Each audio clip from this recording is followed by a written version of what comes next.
আলহামদুলিল্লাহ, অবশ্যই, ইনশাআল্লাহ। ইনশাআল্লাহ। আপনার জন্য তৃতীয় প্রশ্ন। মৃত ব্যক্তির জন্য 3 দিন 40 কুলখানি মৃত্যুবার্ষিকী পালন করা কি? ক, খুব সওয়াবের কাজ, খ, শিরক, গ, বিদআত, ঘ, মুস্তাহাব।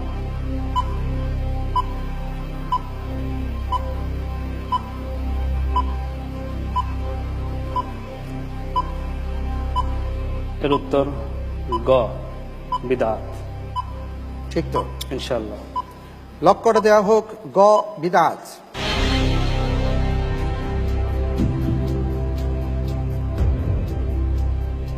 আপনি বলছেন বিদআত। আমরা দেখি যে সমাজে এমন খুব মানুষ কমই আছেন যারা 3 দিন 40 কুলখানি মৃত্যুবার্ষিকী পালন করেন না। শিক্ষক সাহেব, আপনি যেটা বলেছেন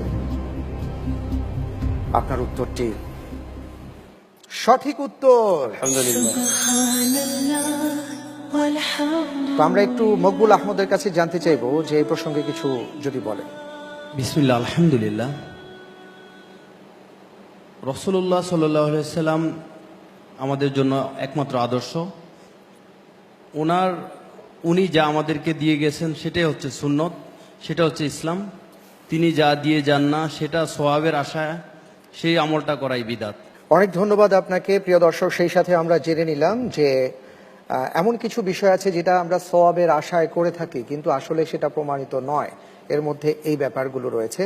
আমরা আশা করব এ ব্যাপারে আমরা সবাই সজাগ দৃষ্টি রাখবো ইনশাআল্লাহ তাআলা। আলহামদুলিল্লাহ। আমি দেখতে পাচ্ছি ভাইয়া যে আপনি